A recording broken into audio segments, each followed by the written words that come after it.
So hello guys, welcome to our channel. তো আজকের এই ভিডিওতে আমরা গুরুত্বপূর্ণ কিছু আপডেট শেয়ার করব। যেমন মোহনবাগানের নতুন নাইজেরিয়ান সেন্টার ফরওয়ার্ড আসতে চলেছে, কে এই স্ট্রাইকার সেটা নিয়ে আপডেট জানাবো।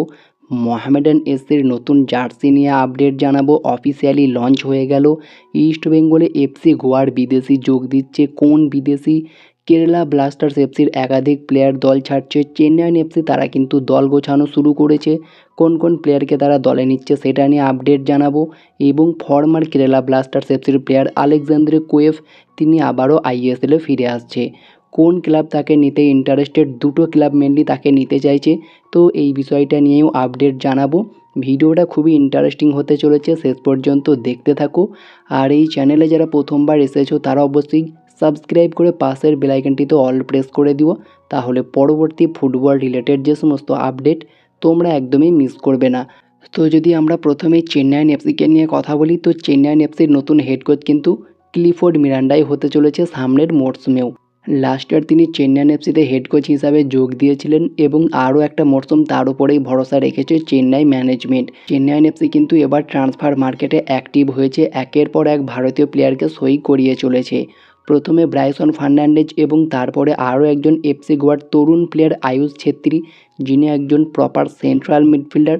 তার সাইনিংটা কমপ্লিট করে ফেলেছে, যেটা খেলনামের মতো সোর্স কনফার্ম করেছে। পাশাপাশি মার্কাস মার্গুলাহো তিনিও জানিয়েছেন যে আয়ুষ ছেত্রী, যার ইস্ট বেঙ্গলে যাওয়ার একটা পসিবিলিটি তৈরি হয়েছিল, তবে তিনি ইস্ট বেঙ্গলে যাচ্ছেন না, তার সইটা কমপ্লিট করে ফেলেছে চেন্নাইন এফসি। পাশাপাশি কেরালা ব্লাস্টার্স এফসি থেকে আরও একজন দুর্দান্ত ভারতীয় লেফট ব্যাকে সই করিয়ে ফেলেছে, যার নাম মোহাম্মদ সাহিব, যিনি কিন্তু 23 বছর বয়সে একজন ভারতীয় লেফট ব্যাক। বর্তমান মার্কেট ভ্যালু 40 লাখ টাকা। ভারতীয় আন্ডার-23 দলের হয়েও তিনি খেলে থাকেন। দারুণ একটা প্লেয়ার, খুবই পরিশ্রমী প্লেয়ার, তার সইটাও চূড়ান্ত করেছে চেন্নাইন এফসি। একসাথে এই দুই প্লেয়ারকে কনফার্ম করেছে চেন্নাইন এফসি, যেটা চেন্নাইন এফসির জন্য খুবই ভালো একটা সাইনিং। এর পাশাপাশি ফরমার কেরালা ব্লাস্টার্স এফসির প্লেয়ার আলেকজান্দ্রে কোয়েফ, তিনি আবারও আইএসএলে ফিরতে চলেছে। আর আলেকজান্দ্রে কোয়েফকে নিয়ে যদি আমরা কথা বলি, তিনি একজন 34 বছর বয়সী ফ্রান্সের সেন্টার ব্যাক। সেন্টার ব্যাকের পাশাপাশি রাইট ব্যাক এবং ডিফেন্সিভ মিডফিল্ডার পজিশনে খেলতে পারে। বর্তমান মার্কেট ভ্যালু 1.2 কোটি টাকা।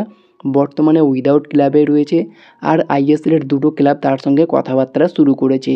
তো সেখানে যে কোনো ক্লাবই হতে পারে, তবে আমার পার্সোনালি মনে হচ্ছে এফসি গোয়া বা পাঞ্জাব এফসির মতো কোনো টিম হতে পারে। তো দেখা যাক আলেকজান্দ্রে কোয়েফ তিনি কোন টিমে সই করেন আইএসএলে আবারও ফিরে এসে। এরপরে যদি আমরা চলে আসি কেরালা ব্লাস্টার্স এফসির আপডেটে, তো কেরালা ব্লাস্টার্স এফসি থেকে একের পর এক প্লেয়ার কিন্তু ছেড়ে যাচ্ছে, যেখানে বেশ কিছু ভারতীয় প্লেয়ার তো রয়েছেই, পাশাপাশি বিদেশিরাও রয়েছে। বিশেষ করে একটা নাম বলতেই হচ্ছে ফ্রাঞ্চু, যিনি দুর্দান্ত পারফরমেন্স করেছে, তারপরেও তাকে ছেড়ে দিয়েছে। তবে তাকে ছাড়াটা খুব একটা অস্বাভাবিক কিছু লাগেনি, কারণ আদ্রিয়ান লুনা আবারও ফিরে এসেছে। তবে যে প্লেয়ারটা এই ফ্রাঞ্চুর পর অনেক বেশি নজর কেড়েছিল, সেটা হচ্ছে এই কেভিন ইয়োকে। আর কেভিন ইয়োকেকে কিন্তু ছেড়ে দিচ্ছে এবার কেরালা ব্লাস্টার্স এফসি, যেটা কেভিন ইয়োকে তার অফিসিয়াল অ্যাকাউন্ট থেকে অফিসিয়ালিভাবে জানিয়ে দিয়েছে এবং গুড বাই জানিয়েছে কেরালা ব্লাস্টার্স এফসিকে। তো এই প্লেয়ারটিকে ছেড়ে দেওয়াটা খুবই খারাপ লাগছে, কারণ দারুণ নজর কেড়েছিল এই প্লেয়ারটা। তো দেখা যাক কেরালা ব্লাস্টার্স এফসি নতুন করে কেমন দল সাজায়, যদিও তারা নতুন ইনভেস্টরের খোঁজে রয়েছে। কিছু সমস্যার কারণেই মেনলি তারা বেশ কিছু প্লেয়ারকে রিলিজ করে দিচ্ছে। এরপরে যদি আমরা চলে আসি ইস্ট বেঙ্গলের খবরে, তো যেমনটা খবর পাওয়া যাচ্ছে, খুবই গুরুত্বপূর্ণ একটা খবর, হয়তো ডুরান্ড কাপের ডার্বি ম্যাচে ইস্ট বেঙ্গলের ডাগ আউটে থাকবে না অ্যান্টোনিও লোপেজ হাবাস, এমনই কিন্তু খবর বেরিয়ে আসছে, যেটা ইস্ট বেঙ্গলের জন্য কিন্তু অনেকটা সমস্যা হতে পারে। তবে ইস্ট বেঙ্গলের একটা সাইনিং আপডেটও বেরিয়ে আসছে, যে প্লেয়ারটার সঙ্গে নাকি অ্যাডভান্স স্টেজে কথাবার্তা চালাচ্ছে ইস্ট বেঙ্গল। তো সেই প্লেয়ারটার নাম হচ্ছে পল মরেনো। আর পল মরেনোকে তোমরা যদি লাস্ট ইয়ার আইএসএল দেখে থাকো, সবাই চিনে থাকবে। এফসি গোয়াতে খেলছিলেন তিনি, যিনি একজন 32 বছর বয়সী স্প্যানিশ সেন্টার ব্যাক। বর্তমান মার্কেট ভ্যালু 2,20,00,000 টাকা। তো তার সঙ্গে কিন্তু অ্যাডভান্স স্টেজে কথাবার্তা চালাচ্ছে ইস্ট বেঙ্গল। যদি সব কিছু ঠিকঠাক থাকে, এই পল মরেনো কিন্তু ইস্ট বেঙ্গল জার্সিতে চূড়ান্ত হতে চলেছে। পাশাপাশি তাদের golden boot winner striker Youssef Ezzejjari, তিনি কিন্তু গুড বাই জানিয়েছে ইস্ট বেঙ্গলকে, যেমনটা খবর বর্তমানে বেরিয়ে আসছে। তো আপাতত ইস্টবেঙ্গলের পুরনো বিদেশিদের মধ্যে একজনই রয়েছে, সেটা মহম্মদ রশিদ। তিনি কিন্তু আরও একটা নতুন চুক্তি করেছে 1 বছরের, তিনিই থাকছে, বাকি কোনো বিদেশি থাকছে না, যেটা কনফার্ম আপডেট বর্তমানে পাওয়া যাচ্ছে। এরপরে যদি আমরা চলে আসি মোহনবাগানের খবরে, অবশেষে মোহনবাগান কিন্তু এ লিগ থেকে আবারও একজন স্ট্রাইকারকে নিয়ে আসছে। রয় কৃষ্ণার কথা মনে আছে তোমাদের? 2019-20 মরশুমে এসেছিল এ লিগ থেকে, ওয়েলিংটন ফোনিক্স থেকে। তো সেই টিম থেকেই একজন স্ট্রাইকারের সঙ্গে কথাবার্তা চালাচ্ছে মোহনবাগান, যদিও সেই ক্লাবে তার চুক্তি শেষ হয়ে গিয়েছে, বর্তমানে ফ্রি এজেন্ট রয়েছে। আর সেই প্লেয়ারটার নাম যদি তোমাদেরকে বলি, একজন নাইজেরিয়ান ফরওয়ার্ড, তার নাম হচ্ছে ইফিয়ানি এজে। আর ইফিয়ানি এজেকে নিয়ে যদি আমরা কথা বলি, তিনি একজন 27 বছর বয়সী নাইজেরিয়ান সেন্টার ফরওয়ার্ডের পাশাপাশি রাইট উইঙ্গার এবং অ্যাটাকিং মিডফিল্ডার পজিশনে খেলতে পারে। দারুণ কোয়ালিটি রয়েছে, বর্তমান মার্কেট ভ্যালু 4.8 কোটি টাকা, এবং তার গোল স্কোরিং অ্যাবিলিটি অনেকটা ডেভিড উইলিয়ামস, রয় কৃষ্ণাদের মতোই। দারুণ দূরপাল্লার শট থেকে গোল করার ক্ষমতা রয়েছে, দারুণ একটা প্লেয়ার।